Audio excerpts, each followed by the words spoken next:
Michelle thinks American men suck. Let me warn you, your rage does not exist in a vacuum. If we don't get this election right, your wife, your daughter, your mother, we as women will become collateral damage to your rage. To the women. Did you see the post he put out to celebrate her birthday? Yeah. Was it her birthday or their anniversary? He did. He chose the least attractive photo of her that's ever been released. Imagine Greg Gutfeld and Megyn Kelly accidentally ending up in the same studio, then realizing the topic is Michelle Obama. What happens next is not a normal discussion. It turns into a verbal cage match with no rules, non-stop sarcasm, and enough shocking moments to send social media into chaos. Whether you agree with them or not, you will never guess who takes the first shot, who delivers the coldest line, or who finally loses their temper. Stay right here. Things are about to get completely out of control. Even if they run Michelle. According to a new poll, Michelle Obama isn't as strong a Democratic candidate against former President Donald Trump as many Dems would have you believe. In a hypothetical matchup, my favorite kind, Trump wins with 47% of the vote compared to Michelle Obama's 44%. I guess some of the kids whose school lunches she ruined are finally old enough to vote. Yes. And ridiculous. Not for nothing, but did you see that hideous outfit she was wearing? I'm sorry. That's what having too much money does for you. I've just never met somebody so ungrateful in all my life. And what did she start it off with? Greg Gutfeld acted like going after Michelle Obama was more than just part of the show. It looked like a personal mission. The moment her name came up, he switched into full debate mode like he had been saving up jokes and one-liners all week for that exact moment. He wasn't simply criticizing her. He talked about her like she was the final boss in a video game, and if he didn't deliver a full verbal takedown on live TV, it felt like the whole world might stop spinning tomorrow. Listening. We have every right to demand that the men in our lives do better by us. We have to use our voices to make these choices clear to the men that we love. Our lives are worth more than their anger and disappointment. What's that pitter-patter sound I'm hearing in the background? It's the footsteps of Barack running to vote for Trump. Megyn Kelly had no intention of letting Greg Gutfeld steal all the attention.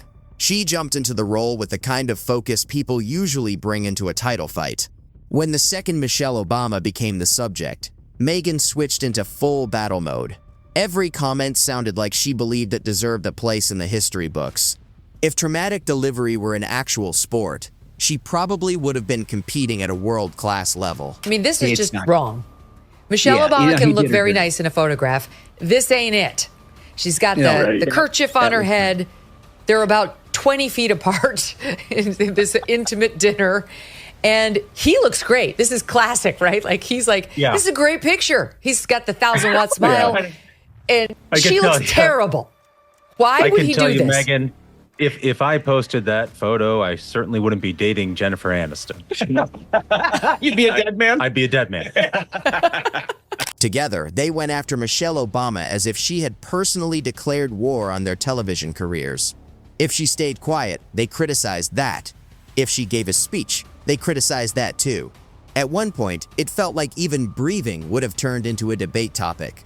The way they reacted, you would think Michelle Obama was sitting in some underground control room with giant buttons labeled "Annoy Greg" and "Send Megyn into attack mode." Kat, they know that they're having a hard time with men. Right. Doesn't seem like this is the right strategy. No. She basically says that they're hurting women by voting for Trump. But I think they don't understand that where it comes from in the first place is that people are sick of being told how bad they are and talked down to, and you know, the condescension doesn't work. None of what they're doing really works. I mean, Michelle Obama wasn't even there. She didn't respond, join the conversation, or even seem remotely connected to it. And yet, Megyn talked about her like she was secretly controlling world events from some hidden command center. The two of them went after her with the energy of people convinced they were protecting society itself. But the only thing that really seemed to be in danger wasn't civilization. Do you really go there? And then do you really say, because how many times somebody asks, what are you thinking about? And you're like, well, let me make up a thing because I don't want to actually tell you what I was thinking about. Right now. Which was like the way you're chewing makes me want to smack you upside the head. That's why guys don't want to have Would that be an edge? That would be an edge. And that would be really interesting. You could like open something up there in a big way. Does your chewing annoy me so much? Right. She cannot. If Michelle Obama walked past a plant, Greg would call it a hidden signal to elites. If she bought groceries, Megyn would treat the list like classified intel. No proof needed, just the thrill of the roast. And the irony? Every attempt to downplay her only made her bigger in the public eye. The more dramatic the takedown, the more legendary she became. Greg never let it rest. Even a harmless headline turned into a warning speech about looming chaos. A simple event became a global takeover in his narration. No off switch, just daily roasting like it was a gym routine he couldn't skip. Were you surprised that Michelle Obama is not polling better? Because I assumed she would just explode. No, I mean, well, I would expect her to do better than Biden. I mean, especially she's of a younger age, I think greater mental capacity. And the way the border is going, I don't think you can get much worse. However, it is surprising that even among independents and as well as Democrats overall, not any better. Megyn kept pace like someone scheduling roasts with the same seriousness as medical appointments. Michelle Obama could post a simple photo and Megyn would turn it into a deep breakdown of symbolism, influence, and hidden meaning. Even a small expression got treated like evidence in a major case, analyzed with over-the-top seriousness. The studio felt like it was covering a major crisis instead of two commentators talking about someone not even in the room. Greg acted like he deserved an award for his performance, while Megyn spoke as if her words would be recorded in history. And the funniest part was how their reactions grew out of nothing. Every small, normal action became a sign of something bigger, even when there was nothing there at all. The latest soundbite from Barack Obama about his marriage to Michelle. Oh, sorry, reversing that. Michelle Obama about her marriage kids to talk about, right? Right. But not on a day-to-day basis. So now that we're empty nesters, it's like, well, what are we going to talk about? So we're together all day, and we do this thing where it's like, I'll see him, and it's like, what you been doing? It's like, oh, don't tell me until dinner, because we gotta have something. Michelle Obama didn't respond, didn't clap back, and didn't step into the noise at all. And that silence only made things more intense. Greg treated it like a calculated move meant to throw him off, while Megyn framed it like some kind of psychological game. If she had replied, it might have ended things, but she didn't, so the speculation just kept growing. What started as commentary turned into routine. Every time her name popped up in the news, it felt like a cue for another round of over-the-top reactions. Instead of analysis, it became performance, driven more by momentum than meaning. And the irony never changed. The more dramatic the coverage, the more attention it all gave her. For them, it wasn't really a debate anymore. It was a kind of ongoing rivalry, built around headlines and ratings, where every mention had to be turned into something bigger than it was. Michelle Obama surprised fans on our new podcast by saying her pet peeve about her husband is that he's chronically late. For example, we're still waiting on him to admit he's from Kenya.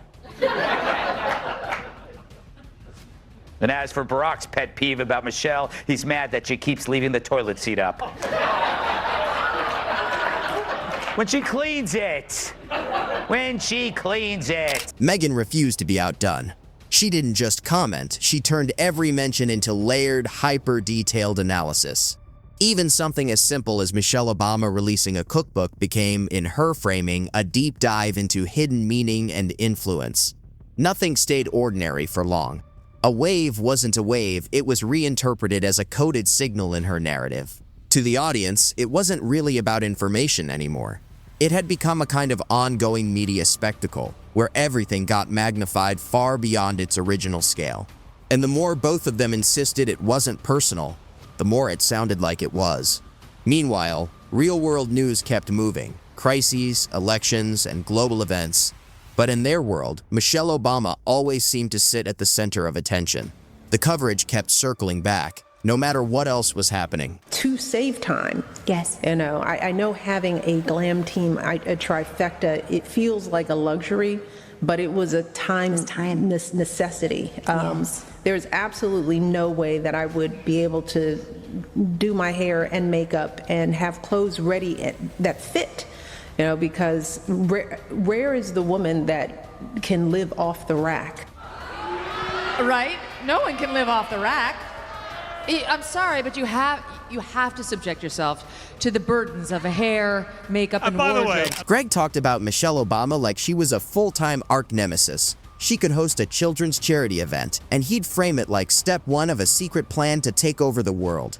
She could walk her dogs, and he'd spin it into some imagined hidden message to global leaders. He wasn't reacting to what she actually did, he was reacting to a version he built in his own head, and it kept growing every time he spoke.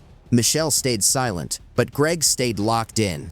And behind the scenes, the producers leaned into it, treating the energy like a ratings boost they didn't want to interrupt. Every exaggerated take meant more clicks, more outrage, more viral clips. Over time, Greg's rants escalated. What started as commentary turned into full-blown performance, then into something closer to a comic book villain monologue. Eventually, it stopped being about Michelle at all. She barely had to respond. The narrative was carrying itself. It seems like a found opinion. Like it's not hers. She just got it from somewhere else. I don't know. I'm just stuck on the fact that she thinks that apparently if Kamala couldn't do something, then no woman could. Yes. It's insulting. I do find it personally insulting, yes. Yeah. Because, okay, sexism is a thing. That was not Kamala's thing. That was not the reason that Kamala was not elected. Megyn's escalation was just as theatrical. She started with firm opinions, then drifted into a kind of investigative-style commentary where everything felt loaded with meaning. By week 12, her delivery had turned into something defined by long pauses and heavy emphasis, as if silence itself were part of the argument. Every mention of Michelle Obama came with extra weight, like there was always a hidden layer even when there wasn't. And viewers weren't necessarily buying every claim, they were hooked on the drama itself. It felt less like analysis and more like a show, where two commentators acted like they were inside a spy thriller, while everyone else saw an ordinary day. Over time, the tone shifted from commentary to performance, then into something closer to ongoing spectacle. What started as a discussion became a repeating pattern, where every episode circled back to the same imagined narrative. And in that space, Michelle Obama became a constant reference point, not because she was driving the conversation, but because the conversation kept pulling her back in. My team, I don't even want to have a dress ready, Yeah. right?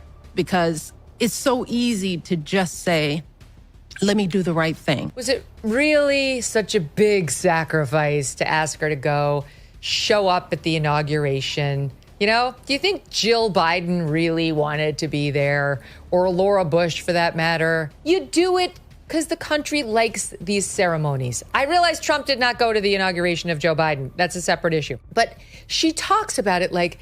Greg started acting like his entire purpose was to defeat the idea of Michelle Obama, while Megyn spoke as if she were trying to be remembered as the one who figured her out. But the irony was obvious. The more intense their takes became, the bigger they unintentionally made her seem. Every attempt to minimize her relevance ended up amplifying it instead.